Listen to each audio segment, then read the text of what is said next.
Iya, dengan Ibu Rima ada yang bisa saya bantu? Begini dok, saya ibu menyusui dan masih aktif bekerja. Saya memiliki anak bayi perempuan usia kini 5 bulan.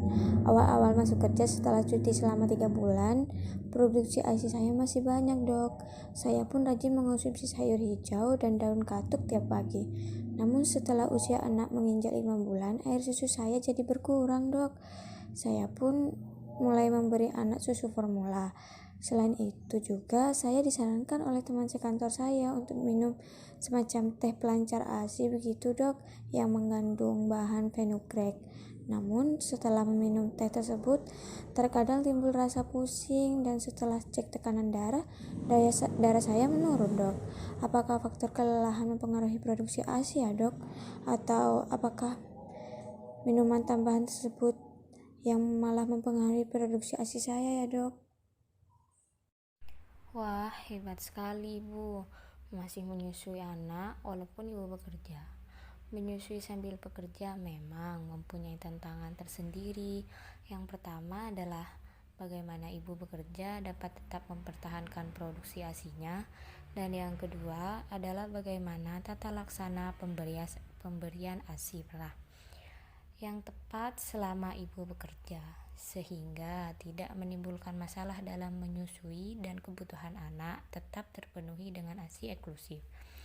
Untuk masalah mempertahankan produksi ASI, ibu bekerja disarankan rutin menggosokkan payudara dengan cara memerah yang tepat. Ibu boleh saja meminum ramuan atau makanan yang ibu percaya bisa memperlancar ASI, tetapi ibu jangan sampai meminum yang ibu rasa tidak nyaman yang akan berpengaruh pada terhambatnya ASI, dimana penyebabnya juga bisa karena kelelahan bekerja. Oleh karena itu, memang disarankan untuk tenang dan rileks saat memerah ASI di kantor.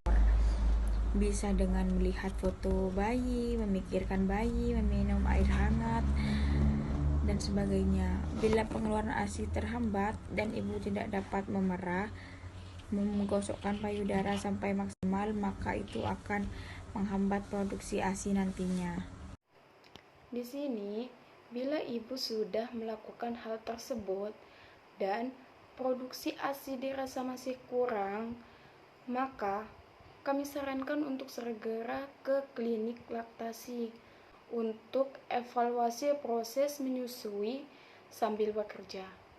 Apa memang produksi ibu yang berkurang atau proses pengeluarnya saja yang terhambat karena stres pekerjaan atau kondisi kesehatan ibu, atau mungkin saja juga karena masalahnya terletak bagaimana tata laksana ASI perah di rumah.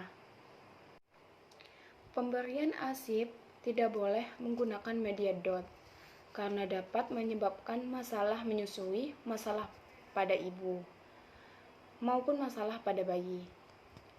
Penggunaan DOT atau empeng dapat menimbulkan bingung puting, yaitu keadaan di mana bayi tidak mau menyusui lagi ke payudara karena mekanisme hisapan yang berbeda antara DOT dan memerah payudara. Hal ini juga yang menyebabkan produksi ASI ibu yang lambat lalu akan menurunkan akibat tidak efektifnya hisapan bayi ke payudara setelah ibu mengenal DOT. DOT juga sangat rentan kontaminasi karena karetnya yang merupakan media tumbuh kuman yang sangat baik, dan karena banyaknya zat merugikan hasil reaksi plastik yang dipanaskan setiap hari. Zat semakin lama semakin banyak terkumulasi dalam tubuh bayi sehingga menurunkan daya tahan tubuh bayi, dan bayi menjadi sangat rentan terkena penyakit infeksi walaupun DOT berisi ASI. Selain itu, DOT juga dapat menimbulkan masalah gigi dan maluklusi rahang, serta jauh lebih tinggi resiko tersedak dibandingkan pemberian dengan media gelas atau sendok. Anak yang terlanjur mengenal DOT juga akan sangat sulit dipisahkan dari DOT saat sudah beranjak besar, sehingga akan mempengaruhi sisi psikologis anak tersebut bila tidak berhasil dipisahkan dari DOT saat berusia 2 tahun. Terlebih lagi jika sampai melewati batas 3 tahun.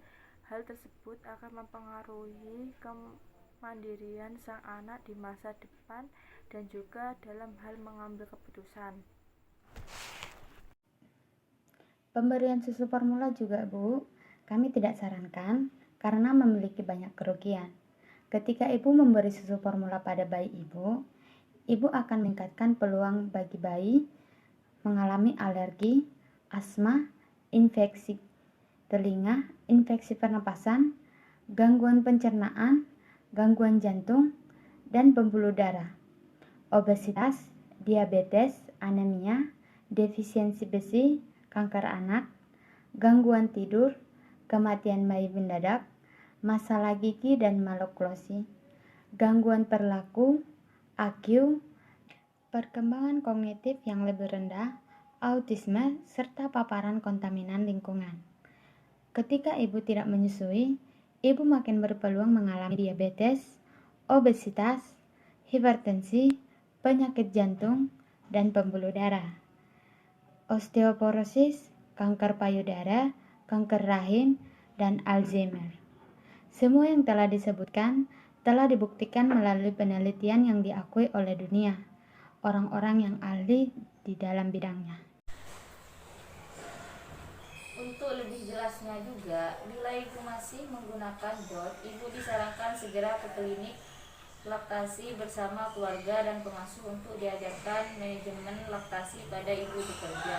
Di antaranya mengenai perah ASI, ASI handling atau penyimpanan dan penyajian ASI perah, fresh ASI atau ASI perah segar, pemberian dengan gelas, cup feeding, dan semua tips-tips agar tetap lancar menyusui walaupun ibu bekerja. Saat sesi tersebut, pengasuh bayi akan diajarkan dengan dicontohkan dan dipraktekkan langsung bagaimana memberikan ASI yang baik dengan gelas sampai pengasuh lancar dan merasa percaya diri melakukannya. Oh begitu ya Bu, baik, terima kasih untuk arahannya Ibu.